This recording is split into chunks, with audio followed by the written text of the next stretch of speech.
faces joining us. And what I was going to do, just to start off, was I'm going to go across the three people we haven't heard from yet. Just ask them just to introduce themselves and their company, and give us that little manifesto statement, just that first thoughts on what we've seen from the presentations this morning. So why don't we go to my left, to the audience's right, and start with Mike. Thanks, Nigel. Hi, I'm Mike Rizzo. I am a solution architect in BT. I lead a team of architects behind the digital apps we have within BT. Broadly, there are two areas. One is dedicated to sport, and the other is sort of wider TV, replicating the set-top box experience on digital. I think very relevant to this panel is our sport app, and particularly what we did for Champions League.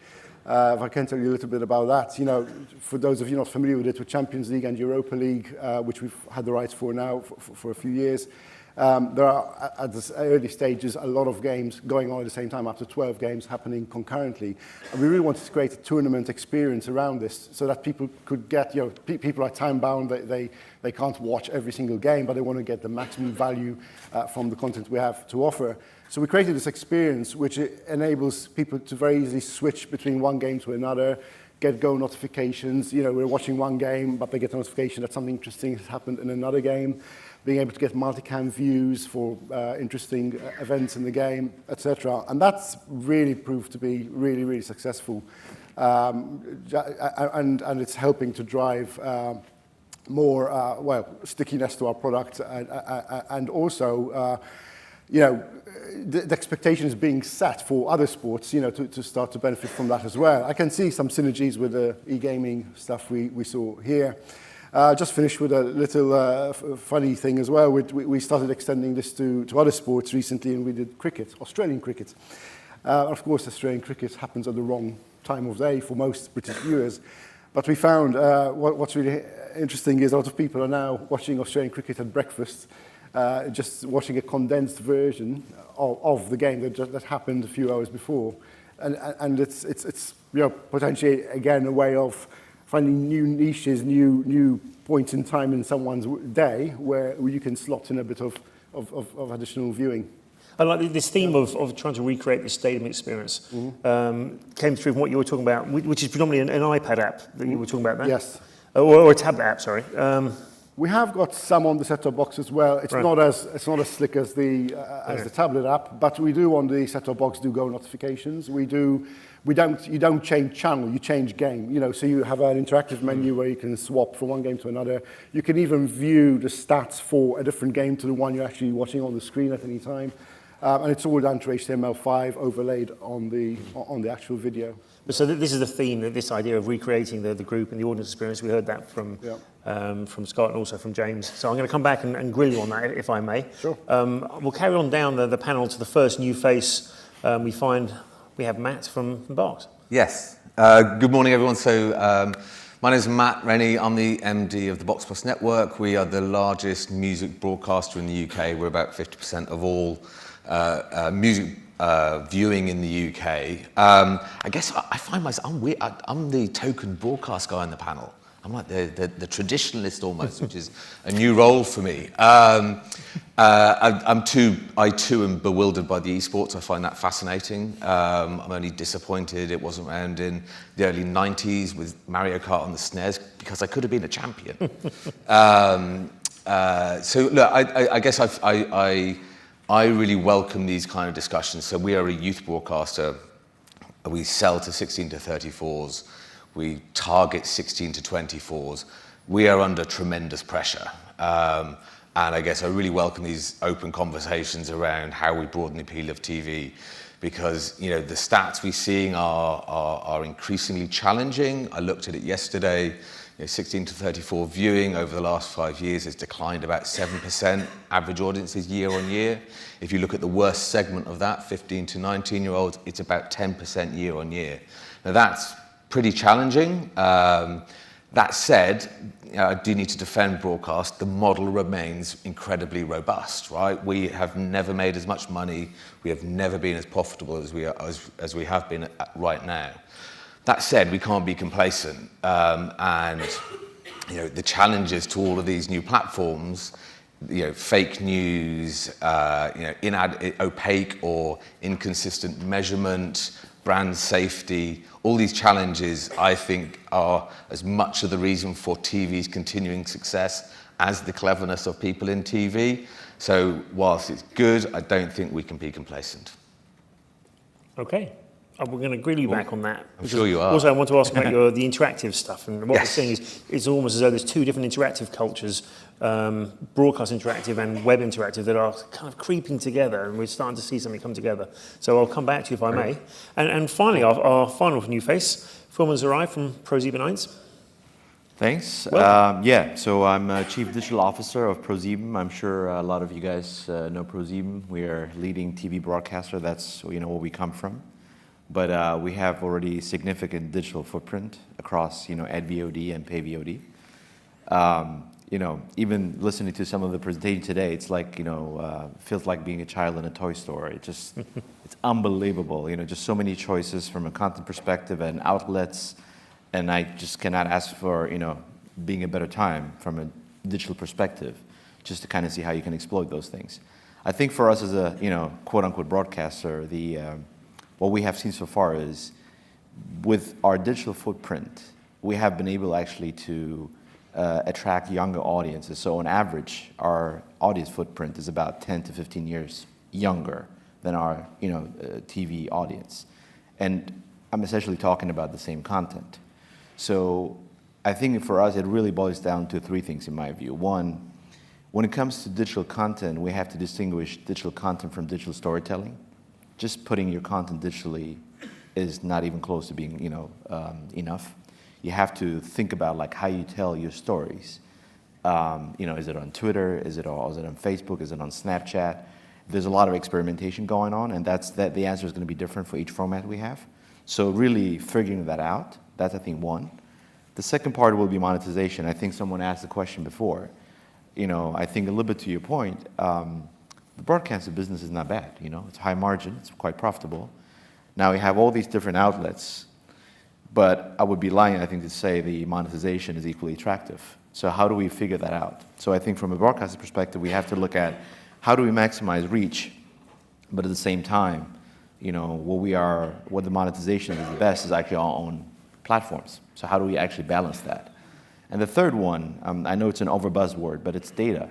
I think for us to really understand and to have the best offering for our consumers, we need to understand who they are and what they actually consume. So it's all about ownership of data and having access to that. So in a world where we have Alexa, Google Home, Twitter, Facebook, all those guys, how do we maintain the full access to data? So we don't have someone else basically owning the data and actually knowing more about our consumers than us as a content owner. So it really comes down to those three things, in my opinion: digital storytelling, monetization challenges, and then obviously data. Now you've already broken one of my normal house rules. I don't normally allow the word digital to feature in a panel, just because. And I have a house rule, which is unless somebody has the business card chief analog officer in your organisation, then the chief digital officer I find very difficult, because there is nothing analog really in our world anymore. So it's very hard to put clear blue water between what would previously have been called digital content and television content. And I think one of the themes I saw from the presentations this morning was the blurring of both the content formats but also the distribution formats. Kai was talking about a future where there is personalized linear on demand. Right. I wrote it down. Right. Which was a vision in which I can imagine turning on a television platform, seeing a list of channels, and some of them are actually self-configuring either for me or for my family. Was that the vision you were talking about? That was actually, absolutely. Yeah. That was exactly what I was thinking about, and I've presented that topic last year at the same event here. Everybody of us, we all have special interests. Yeah? Mm-hmm. And I know, let's take me, I love action sports, Red Bull type content. And it is available on all kinds of different niche sites in the internet. It is available on some action channels, but then again, in this specific action sport, like some I'm interested in, some I'm not. But when the system is learning, it can pull content out of several different content silos, just assemble it, and present my personal channel. Yeah? Then there could be a different channel that is made up for me and my wife, or for me plus my wife and my kids, my whole family. Yeah? And then I do not have to go. I know that this is not in your interest. I mean, you want to hold up, for example, the ProSieben brand or something, yeah?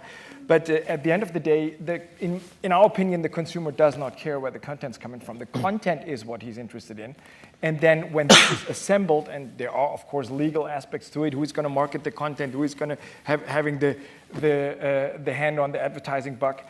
But as a consumer, this is what I would love. And I would even go so far that I say there are specific magazines, and then I'm switching to like an economy perspective. I'm also interested in economy, and let's say I'm interested in Chinese economy, and we have a specific news magazine in Germany that is covering all kinds of world economies, and then I'm just tearing out parts of that magazine, and I'm even not using prepackaged content anymore. I'm even slicing it to my needs. Yeah? And I think with technology, with data, yeah, and with legal frameworks in place, this could be something where we are heading to. Now you mentioned data there, but I'm starting to see a clash between what we call the we data and the me data. Because a lot of the concepts that we start to see converging here are concepts that have come from the web, where I have a personal logged-in relationship with a Twitch or an esports brand, or a digital brand from ProSieben. It's me, but increasingly we're talking about bringing these concepts up onto the main big screen, which is kind of the family device. So there's different data sets. I'm not sure you're going to be able to keep hold of this direct relationship, are you, if this convergence happens? Well, so there are a couple, I think, elements to that. One, obviously the me part is, I don't want to say table stakes, but that's just something you have to, you need to have that. You need to understand, you need to be able to offer for each customer, is it, thematic channels or curated content, whatever that might be. In order to do so, you have to know some of the basics information. So that's clear. I think, if I understand it correctly, the next challenge will be, is it just purely about the fully personalized individual, but do we still believe in some kind of, we experience, if I may call it that way? I think a little bit what you talked about goes to that as well. I felt like about 5 years ago, it was all about just on demand, fully interactive, fully on demand, and it's not a lean back experience. I think what you're talking about is more, back to the future kind of thing. I think we are seeing the same trend. So you might be actually surprised, but this is something we are explicitly looking at, linear on demand. So we don't want to go into a world where we're leaving the customer by themselves and say, look, we know this is what we have for you, but then you figure it out. More to, give us a shot, just sit back, relax, and we will offer you different, packages of content based on different themes or categories you might not be able to find in your classic TV. And, that could be actually the best experience. So I guess it's a mix of both, is my view, that you need to have to get the balance right. I don't think it's a divide between we and me. I think it's just a clean spectrum between the two. I think the comments earlier about talking to your TV, we know that like Google Home has started to allow for multiple people at home to be talking to the same device. So they're thinking about that. Netflix with multiple profiles for different users. You can just find, if you know which are the people talking to the TV at that point, you can find the union across all of those different content that they care about. So there's new challenges behind that, but it's just a spectrum of just being aware of that and building towards those solutions. I agree, and I want to make a point about you. Absolutely, there is live content, linear content, like a soccer game, events, Germany's Next Top Model. Yeah. Those are there at the time, and people want to watch it at the time.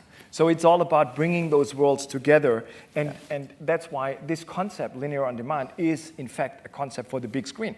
Because the big screen is a lean back screen. We don't want to be interacting all the time. Yeah, and so it's bringing these worlds and these concepts together. Yeah. With your video app, we took this home to play with it. We had a smart TV. It was an Android smart TV with a Twitter app on it. We opened it up. I have two older teenage boys, but there was 4 of us sitting there on the sofa, and it offered us a login, and we kind of looked at each other in the room. There's 4 of us on the sofa, and it's saying login, And we kind of like, who logs in? Both my boys were like, not me. So we were having that, and then the second thing that we wanted to see, I think you had the golf running. We wanted to watch there was PGA golf? Yes. Yeah, a few weeks ago. It was scheduled TV. And both my sons were like, well, if this golf you wanted to watch is starting at this time, why are we not looking at the scheduled grid? We have Sky Q, a TV platform, and there was a kind of, we start to talk ourselves into having a Twitter line on the scheduled grid if we're going to watch scheduled timed sport through Twitter. Are you on the journey to the grid?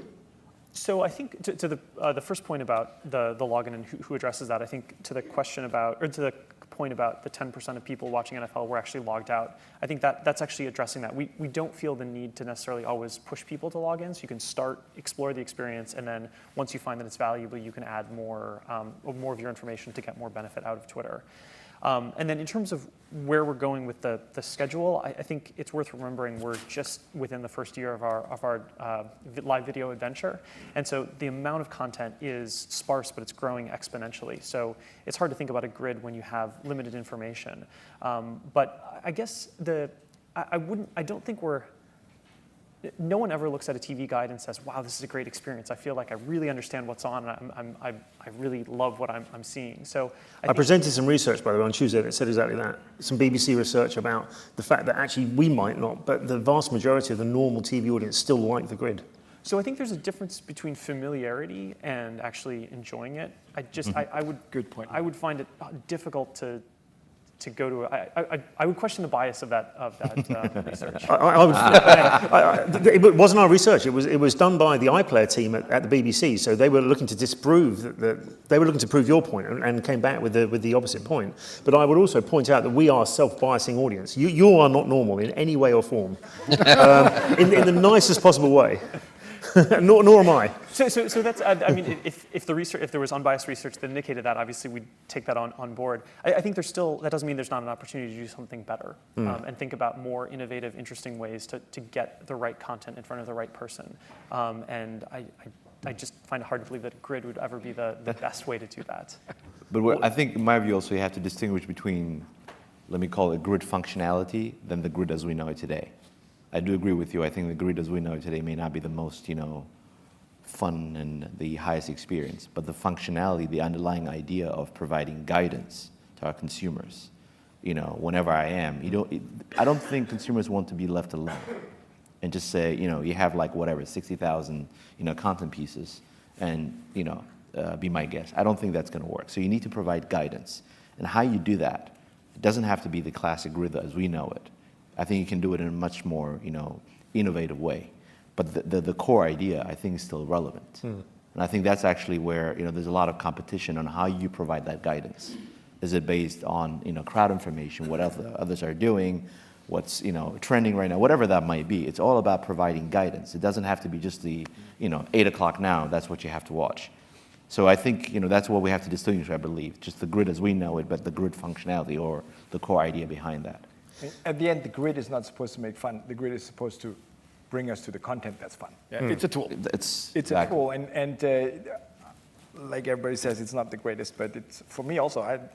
We had a discussion internally yesterday. We have a project where we get rid of the grid, but I think it provides a great overview. Yeah?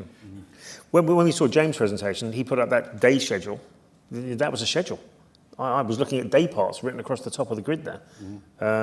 And we were looking at audiences against day parts. And if we're dealing with live sports, and your business, the sports business, is all about live events at a certain time. Very, very low recording or catch-up on-demand use of live sports. It kind of drives you back to that linear experience. Yeah, but I don't know. Our view is people want to watch the game. The first thing they're going to look for is, Real Madrid, not for what time. I mean, most people know what time the thing is on already. So I think it's a useful tool to have as part of a portfolio of tools to discover content. I don't think there's any one right way to discover content. There's a whole suite of things. They all need to be there, and the user will use whatever is appropriate for they want to find. Yeah. There was something in that. about who provides as well. I mean, I think you're right about guidance. One of the questions I had looking at the presentations this morning is do our understanding of where everyone sits in the value chain match up? There were some companies described in James's presentation and in Scott's reference that were described as platforms. We did some presentations earlier in the week where some of those brands, we had them parked firmly in the channels camp. So something like Twitch, alongside Netflix, some of the other esports brands. In this discussion, we had them very firmly as channels that will be found through someone else's platform. And the platforms were very widely described to include television platforms, traditional, as well as Apple and PlayStation. And so I was interested to hear you describe Twitter as a platform. I wrote down channel when you said it. And also to hear Twitch described as a platform, because I'd written down channel as well. So are we starting to see people having to move into different parts of the value chain to make sense of this world?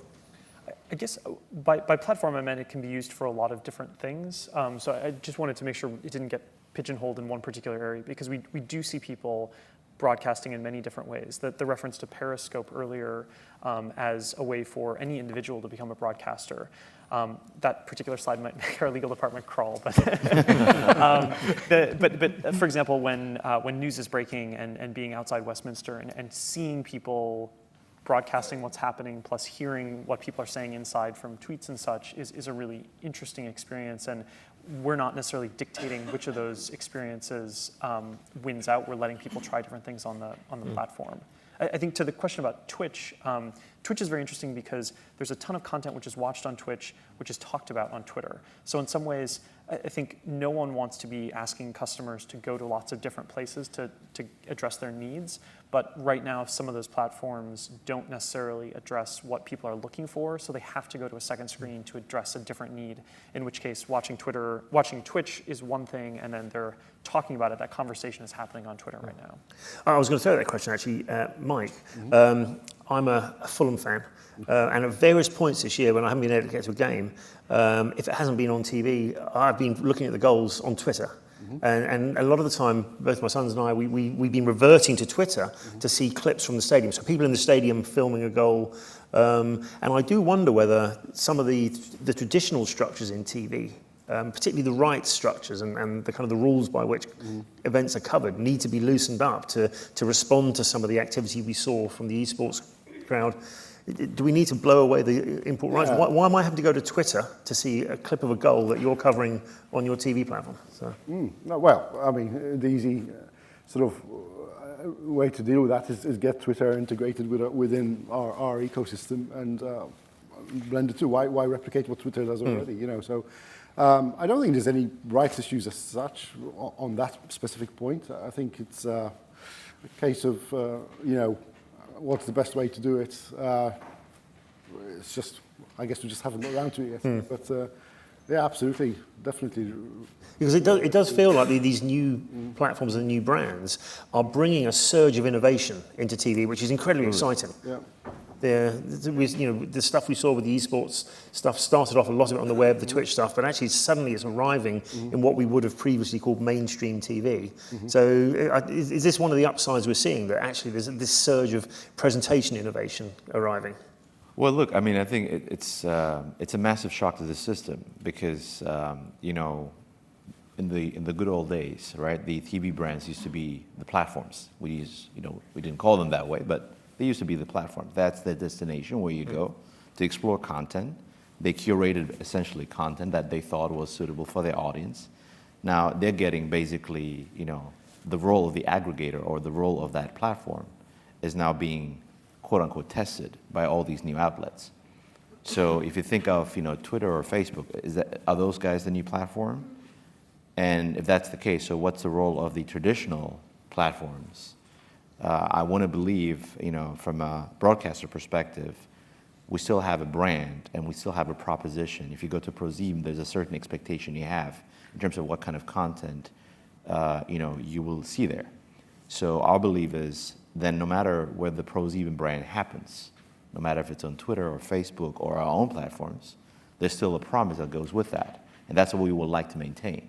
I think if the direction we're going for all the different reasons is that it's all about just the individual content. It doesn't matter, though, what brand is behind that. Is it a ProSieben brand or the Twitter brand?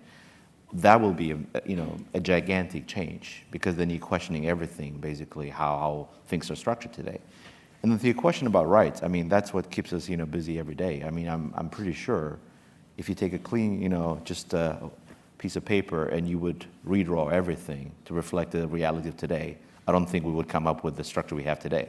So we're all trying to kind of work with the constraints we have today, and I want to believe, in 5 years from now, everything will be blown up and we will just, but it's crazy. I mean, also especially from a broadcaster perspective, I'm talking to these studios, I'm trying to explain to them, well, we have TV rights, we have, pay TV here, and then we have ad VOD and extended catch-up and all that kind of stuff. It's very complex. But, the consumer, they don't care. They just want to see, they don't understand the fact that, so your content is not available on this platform or that platform, how is that? Nobody gets it. But that's, I think, the constraints we have to work within right now, unfortunately. Okay. Matt, I was going to ask you, you've always been seen, you box, as a very innovative broadcaster in that you use over-the-air and IP streams, and you have a sub-menu that jumps people between content choices. Do you look at some of the capabilities that are growing up on kind of these other platforms we've seen and the things we saw from ESL and say, I would love it if the traditional platforms we have to work through will allow us to do some of those things? Definitely. I mean, as a consumer, I sit at home on Virgin Media and I hear about all this new technology and it's great. I would still like them to make episode 3 of Broadchurch work, right? And that seems to be beyond them at the moment. These new functionalities are great. I mean, look, we see Twitter as a platform. We're a channel business. We're a creator and curator of content.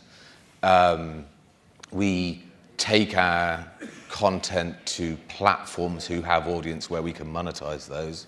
Traditionally, that's been Virgin Media and Sky and Freeview. And then the new platforms come out and they have incredible functionality and allow us to engage with our audience and do all sorts of clever things. We haven't done a huge amount with Twitter. We do quite a lot with Facebook, and we broadcast live there, and we have live interactions and Q&As with artists that come in, and that's a fantastic experience. I can't monetize it. And so, yes, I would love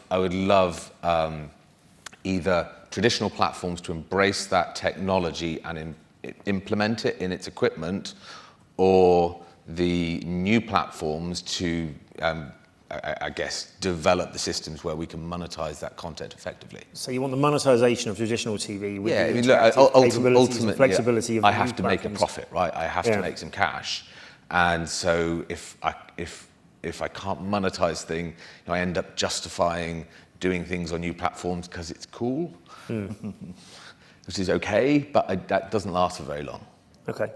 Now, I'm conscious of people's time. We're going to hear from Derek in just a minute, and then we're going to grab some coffees. But just a kind of a final throwaway statement. Zerai set a great tone, looking 5 years out, and he made the point that if we look 10, 15 years back, the amount of technology change we've seen has been remarkable.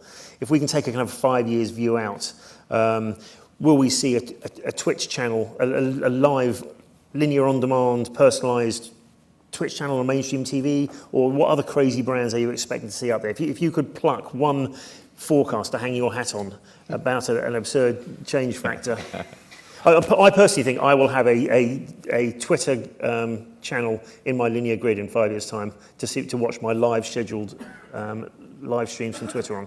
That's my game, and I think I will be adding my Twitter account details into my pay TV platforms account details to make sure they're able to do that. So, yeah, what do you think of that one? I think for us, VR and the kind of mixed reality type stuff is definitely, we think, something that really enhances the experience and gives people this feeling of being there. Okay. That's something we're doing a lot of experimentation with. And, so VR coming onto sports mainstream platforms. And also very important, the sound quality, very important. We're already doing Dolby Atmos, and that roar of the crowd, you get it from the sound. Yeah. That's true. For me, I hope the linear on-demand thing is going to happen, because that's what I would like to have, and that's what I hope is going to happen. Brilliant. Have I nicked your idea? I'll wrap up with, I guess, one more comment on monetization. I think a lot of broadcast monetization is based on sort of old-fashioned mechanics based on like number of viewers and demographics, and I feel like there's a huge opportunity for innovation there. So rather than monetizing based on just the number of people who see something, we could do something more around how people are interacting or engaging. If they put their phone down, maybe you charge less for that, or if they move their phone closer to their face, you charge a little bit more. So I think there's a ton more opportunity and innovation around monetization for video. We've just scratched the surface on getting the content into the platform and then monetization going forward. There's a whole world out there. Cool, brilliant. I'm going to back that up. I agree wholeheartedly with that. I think there are huge possibilities and opportunities for new forms of monetization and advertising and what have you. And I think over the next 5 years, those issues around fake news, brand security, measurement will be resolved. And that will really change, I think, the dynamic of the TV market as we know it today. I think it will challenge, the concept of the big basic. Let's group all these channels together and whack a massive price on them, and Sky makes lots of money out of that.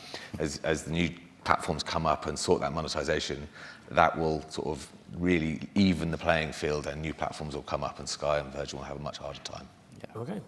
Well, I had to disappoint you, but it's probably going to be a mix of everything, right? Which is, It's true. look, I strongly believe in telenovelas exclusively available on Snapchat, as well as I strongly believe that traditional TV is still going to be strong. So just to make the point that I don't believe in that one thing that will be dominating. I think there's one consistent thing we've seen over the last 5 years is there's not that one thing.